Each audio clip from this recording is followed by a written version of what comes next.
Fast न्यूजचे प्रायोजक गोकुळ.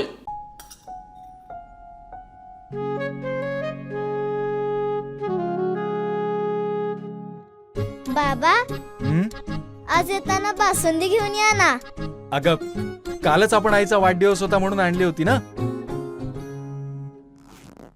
ऐकलं, गोकुळची बासुंदी पुन्हा खावीशी वाटतेय.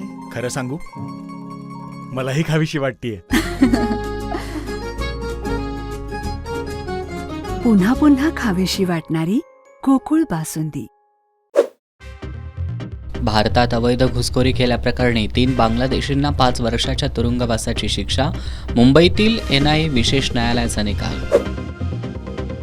दिल्ली मद्य घोटाळा प्रकरणी मनीष सिसोदिया यांना दिलासा. सर्वोच्च न्यायालयानं जामिनाच्या अटी केल्या शिथिल. राज्यसभा अध्यक्ष जगदीप धनखड सरकारचे मोठे प्रवक्ते. अविश्वास प्रस्तावावेळी काँग्रेस अध्यक्ष मल्लिकार्जुन खरगे यांची बोचरी टीका.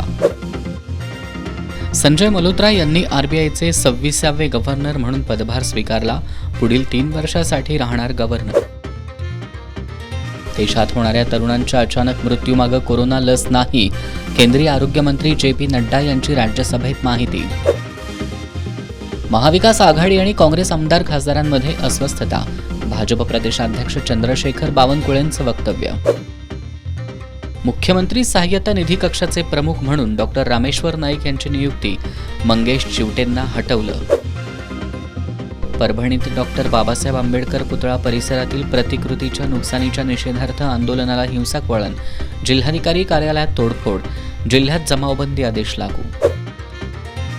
सातारा जिल्हा आणि सत्र न्यायालयाचे न्यायाधीश धनंजय निकम 5 लाखाची लाच घेतल्याप्रकरणी ताब्यात. सातारा आणि पुणे लाचलुचपत प्रतिबंधक विभागाची कारवाई.